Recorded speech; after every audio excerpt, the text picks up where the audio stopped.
नमस्कार दोस्तों, मैं आपका दोस्त दीपक मुटरेजा। ओम प्रकाश चौटाला, जिनको हर शख्सियत नमन कर रही है आज, और करे भी क्यों ना। उन्होंने एक ऐसा काम किया कि उनके कामों को भी आज याद किया जा रहा है। उन्होंने कल अपनी अंतिम सांस ली और 89 वर्ष की आयु में इस धरती को छोड़ करके, हम सबको छोड़ करके वो चले गए। आज हम उनको याद करने के लिए बैठे हैं, उनके दिखाए हुए रास्तों पर कि किस प्रकार से उन्होंने काम किया था। प्रदेश के कई बार वो मुख्यमंत्री भी रहे और 7 बार विधायक भी रहे। हमारे साथ इसी विषय के ऊपर बातचीत करने के लिए अजय मल्होत्रा जी हैं, वरिष्ठ पत्रकार हैं। उन्होंने उनके साथ काम भी किया है, उनके बहुत से इंटरव्यू भी उन्होंने किए हैं। सर, आपको बहुत बहुत नमस्कार।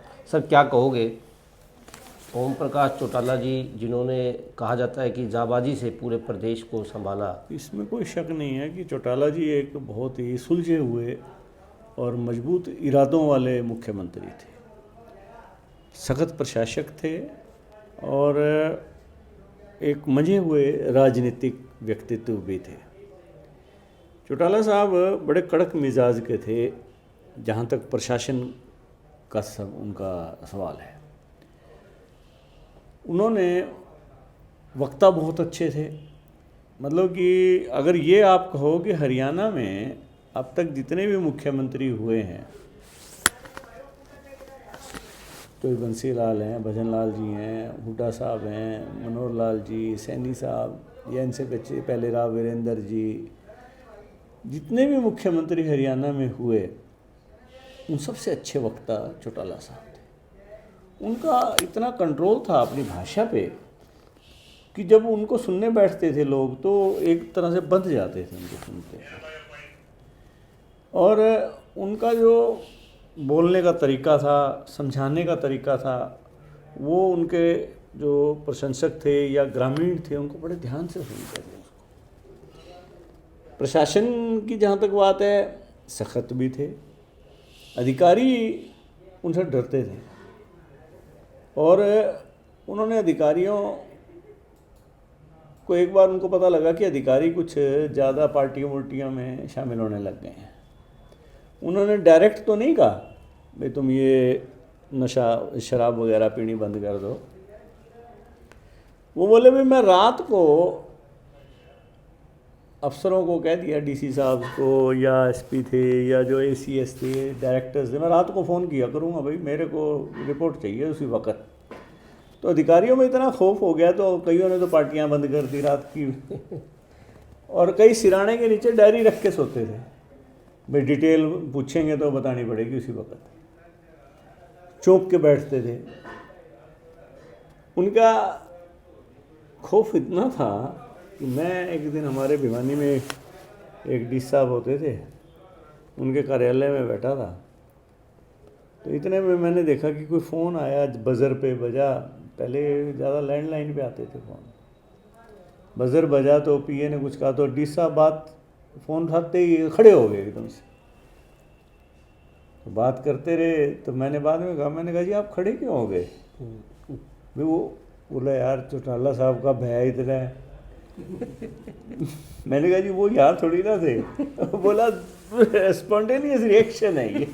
बोले कि अपने आप ही शरीर खड़ा हो जाता है। तो उनका एक तो प्रशासन के प्रति बड़ा सख्त रवैया था और अधिकारियों को बड़ा खींच के लेते थे। और वैसे देखो उन बड़ी आत्मीयता से बात करते थे अधिकारियों के साथ, परंतु उनका दहशत जरूर थी। वैसे कार्यकर्ताओं में भी उनका बड़ा कहा जाता है कि अगर ओम प्रकाश चौटाला जी के पास कोई अगर काम के लिए चला गया और उन्होंने हाँ भर दी तो ऐसा कभी नहीं होता था कि वो काम ना हो। कार्यकर्ताओं को वो बड़ा मान देते थे और कार्यकर्ताओं के नाम से उनको जानते थे। एक बार एक कार्यकर्ता से मिल लेते थे ना तो फिर तहाँ जीवन उसका नाम याद रखते थे। और आप वाली बात ठीक है। एक दिन एक अधिकारी को चंडीगढ़ फ़ोन कर रहे थे, बहुत बड़े अधिकारी को, तो वो अधिकारी ने आगे कुछ कहा होगा मेरे को मालूम नहीं, तो बोले नाम लेके उनका, बोले बधवा साहब जब अपन ने काम करना ही है तो गलत क्या है और फिर ठीक क्या है, और वैसे मेरी सोच में ये काम ठीक है तो आप इसको कर दो चुपचाप। तो वो अपनों के लिए बड़ी डेडिकेटेड भी रहते थे। एक और वाक़या था, मैंने उनको देखा एक दिन, उन्होंने किसी के लिए फ़ोन किया, आगे से रिस्पांस आया जी ये तो जी इसके लिए तो जी पूर्व मुख्यमंत्री जी एक और थे उनका भी फ़ोन आया हुआ है। तो चौटाला साहब ने ये नहीं कहा भी इसका काम ना करो, बोले कि फ़ोन तो किसी का आया होगा, आदमी मेरा है ये। मतलब उनको अपने मतलब व्यक्ति के ऊपर अपने हाँ, विश्वास था पूरा। फिर प्रशासन की हर चीज़ को बारीकी से देखते थे। चौटाला साहब के टाइम में बजट कभी भी कम नहीं पड़ा किसी चीज़ का, उनके बजट हमेशा हायर साइड पे रहते थे। खजाना उका करते थे, बड़े फ़ख्र से कहते थे मेरे खजाने कभी खाली नहीं होंगे, हमारे हरियाणा सरकार के खजाने भरे हुए हैं। और ये सच्चाई थी, खजाने भरे रहते थे उनके। और खुद उन्होंने शुरू किया, फ्लैगशिप प्रोग्राम था उनका सरकार आपके द्वार। वो जनता के बीच जाते थे, लोगों से पूछते थे, वहाँ समस्याएं पंचायत से लेते थे, वहीं उनका निपटान करते थे, वहीं हाँ भर के आते थे। और फिर अधिकारियों को निर्देश होते थे, ये नहीं कि भाई घोषणाएं पेंडिंग रह गई, उनको फिर बिना मतलब कि कह रखा था भी अगर ये मेरी घोषणाएं ऐसे रहेगी तो फिर ठीक नहीं होगा, उनको पूरा भी किया जाता था। चौटाला साहब एक नेता के रूप में तो 60 के दशक में उभरने लग गए थे। 1968 में उन्होंने चुनाव पहला लड़ा था, जिसमें वो उनकी हार हुई थी, विवादित हार हो गई थी। लेकिन बाद में जो जीते थे वो उनको हारा हुआ डिक्लेयर किया था, फिर उनको विनिंग कर दिया था। फिर 1970 में उन्होंने पहली बार इलाहाबाद से चुनाव भी जीता था। 1987 में जब देवीलाल चीफ मिनिस्टर बने, या 77 में जब देवीलाल बने, तो चौटाला साहब काफ़ी लाइमलाइट में आए और उन्होंने सत्ता में देवीलाल का एक वारिस के रूप में काम किया। 1989 में देवीलाल जब सेंटर में चले गए तो चौटाला साहब हरियाणा की कमान संभाली थी उन्होंने। उन दिनों महम कांड हुआ, महम में विवाद हुआ, वो एक उनकी राजनीति पे एक दाग जरूर था, परंतु उसको उन्होंने बड़ी साफ गोई से धोया और उन्होंने मेहनत की। और फिर 1999 में बंसीलाल की सरकार को जब उन्होंने तोड़ा और अपनी सरकार बनाई, और फिर 2000 में उन्होंने 62 सीटों पे चुनाव लड़ा था उनकी पार्टी ने, और 47 सीटें 48 सीटें जीत के हुए सत्ता में आए और उन्होंने बड़े धड़ल्ले से सरकार चलाई। जिस प्रकार से सर सरकार उन्होंने चलाई, हालांकि हरियाणा में बहुत सारे मुख्यमंत्री रहे हैं, उनका जो मुख्यमंत्री का जो कार्यकाल था, उस कार्यकाल में और जो अन्य मुख्यमंत्रियों ने जो कार्यकाल संभाला, क्या डिफरेंस मानते हैं सर आप? क्या ऐसी चीज़ थी अलग से जो आपको याद आ रही हो कि उनके काम के अंदर या उनके समय के अंदर ऐसा काम हुआ था जो आज तक और कोई नहीं कर पाया था?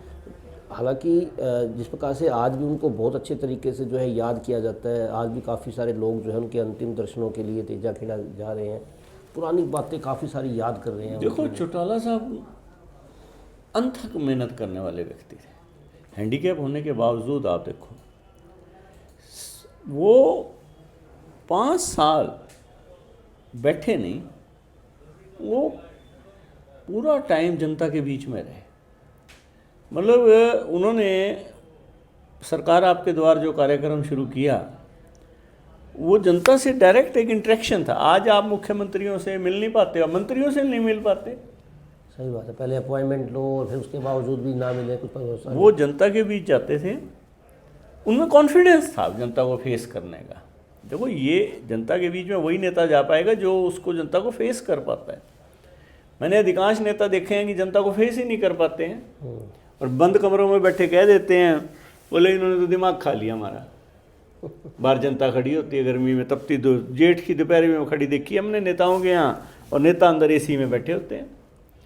चौटाला साहब ऐसा नहीं करते थे, वो तपती दोपहरी और जेठ के महीने में भी फील्ड में घूमते थे और लोगों से मिलते थे। और एक दिन भी अगर फील्ड में चंडीगढ़ और दिल्ली को छोड़ के जब भी हरियाणा में होते थे तो वो गांव-गांव जाते थे। ये नहीं कि भाई जनता को वहाँ बुला लिया, कुछ लोगों को अपना स्वागत करवा लिया या ना, ऐसा नहीं था। हर जगह जाते थे। आज यही तो कहा, देखो उन्होंने संघर्ष उनके जीवन में रहा है।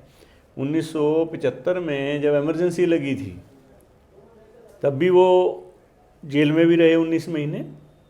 वहाँ अटल बिहारी वाजपेयी जी या मुरली मनोहर जोशी जी के वो संपर्क में आए और वाजपेयी जी से उनके बड़े अच्छे संबंध थे और उनका संपर्क नरेंद्र मोदी जी से भी रहा अच्छा।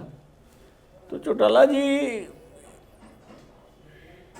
जिससे एक बार संपर्क करते थे ना तो उसके ऊपर कोई ना कोई असर छोड़ते थे। उनकी कविता भी सुनी जा रही थी कि मैं बेशक चला जाऊंगा लेकिन मेरी जो यादें हैं, मेरे जो काम है वो हमेशा जनता के बीच में रहेंगे, जनता हमेशा उनको याद रखेगी। चौटाला जी तो बहुत अच्छे वक्ता तो थे ही ना। वक्ता होने के साथ साथ शेर व शायरी बहुत अच्छी करते थे। उनका पंजाबी, उर्दू, हिंदी, इंग्लिश सभी पे कमान थी। और देखो कमाल की बात है कि उनने अपनी ज़्यादातर एजुकेशन जब ये जेबीटी घोटाले में उनको अंदर किया गया, जब ये अभी इस कैद उन्होंने गए थे, जब जेबीटी जो भर्ती के बाद तिहाड़ जेल में, वहाँ रह के तो उन्होंने +2 करी। बावजूद इसके उनका लैंग्वेज पे कमाल की कमान थी। पंजाबी इतनी अच्छी बोलते थे कि आप उनके भाषण सुनोगे तो आप सरदारों को मात करते थे। वो उर्दू बहुत अच्छी बोलते थे, हिंदी बहुत अच्छी बोलते थे, इंग्लिश को बहुत अच्छे ढंग से समझते थे। मतलब कि एक आदमी इतनी लैंग्वेज में उसकी कमान है तो वो इंटेलिजेंट तो है। वक्त कैसा भी रहा हो उन्होंने कभी हौसला नहीं तोड़ा अपना। बहुत हिम्मती आदमी थे। उस व्यक्ति के चेहरे पे कभी मैंने शिकन नहीं देखी। मैं उनसे जब उनको सज़ा हुई तब मिलने भी गया तिहाड़ जेल के बाद। इधर एक बार मैदानता में उनको बीमार थे, शिफ्ट किया। मैं सोच रहा था भी एक आदमी जब जेल में रहता है और बाहर आएगा थोड़े दिन, वहाँ वो भी एक तरह से जेल ही है, भाई उसकी मनोस्थिति क्या होगी। मैं हैरान हो गया, इतने कॉन्फिडेंस में थे और बिल्कुल उनके चेहरे पे कोई शिकन नहीं और बिल्कुल हौसले में। और वहाँ से जेल से बाहर जैसे आए थे उन्होंने फिर पार्टी के लिए अच्छा प्रचार किया और पार्टी के लिए काम किया। तो उम्र का तकाजा बाद में हो गया कि वो ठीक है नहीं ज़्यादा आगे कर पाए, परंतु हौसला तो उन्होंने ज़िंदगी में हारा ही नहीं। और वो एक हो जहाँ तो हौसले का वो है ना, वो प्रतीक थे दूसरों के लिए भी। एक भाई वक्त कैसा एग्जाम्पल था। वक्त कैसा भी हो, हारना नहीं है अपने आप से। हारे तो बिल्कुल नहीं। वो उन्होंने हमेशा लड़ाई लड़ी और बड़ा संघर्ष का जीवन और हिम्मत से जीवन जिया। बेशक से आखिरी में उनका तो चलो वो आखिरी समय ही था जब दोनों उनके पुत्र अजय और अभय अलग अलग हो गए, पार्टियां अलग अलग हुई, फिर भी वो समय के साथ खड़े रहे अपने बेटे अभय के साथ कि पार्टी को भी जिंदा रखा और पार्टी को आगे ले जाते रहे, बढ़ते रहे आगे। चौटाला साहब बड़े असूल वाले आदमी थे। वो बेटे के साथ नहीं खड़े थे, वो पार्टी के साथ खड़े थे। इनेलो उन्होंने बनाई, उन्होंने इनेलो नहीं छोड़ी, चाहे उनका पोता या बेटा छोड़ के चले गए। और देखो कमाल की बात यह है कि बच्चे अलग भी हो गए, परंतु उस व्यक्ति ने कभी भी एक शब्द भी अपने बच्चों के लिए और जो उनका विरोध कर रहे थे उनके खिलाफ नहीं बोला। और उनकी एक खासियत और थी कि उनके एक भाई होते थे प्रताप सिंह चौटाला, जब वो सत्ता में थे ओम प्रकाश जी, तो प्रताप सिंह चौटाला बहुत ज़्यादा उनको कई बार क्रिटिसाइज़ करते थे, पब्लिकली भी बोलते थे जाके। पर मजाल है ओम प्रकाश चौटाला जी ने कभी भी परिवार या जिनसे संबंध था उनका उनके खिलाफ में कभी शब्द नहीं बोला। ये नहीं था कि आज आपके संबंध बहुत अच्छे हैं, कल को बिगड़ गए तो उसके खिलाफ बोलने लग जाओ, ये ओछापन नहीं किया उन्होंने रिश्तों की गरिमा को जरूर देख रखा। और अगर किसी ने सीख लेनी है इस चीज़ से तो ओम प्रकाश चौटाला जी से ले। बिल्कुल ऐसे वक्ता और ऐसे नेता बार बार नहीं आते धरती पे। एक ऐसा नाम छोड़ करके वो आज हमारे बीच में बेशक से नहीं है, लेकिन उनको आज हम तो आज आप याद करें, लेकिन उनको हमेशा लोगों के दिलों में राज करेंगे, लोगों के दिलों में काम करेंगे। एक मजबूत नेता थे। बिल्कुल दोस्तों, जिस प्रकार से ओम प्रकाश चौटाला जी के बारे में हम उनको आज याद कर रहे थे, उनको एक श्रद्धांजलि दे रहे थे कि उन्होंने किस प्रकार से काम किया। हालांकि वो प्रदेश के 5 बार मुख्यमंत्री रहे, 5 बार उन्होंने सत्ता संभाली और प्रदेश के खजाने कभी भी खाली उन्होंने नहीं होने दिए, बल्कि वो हमेशा कहा करते हैं, जिस प्रकार से मल्होत्रा जी ने बताया, कि हरियाणा सरकार के खजाने लोगों के विकास के लिए हमेशा लबालब हैं, भरे हुए हैं, किसी को परेशान होने की ज़रूरत नहीं है।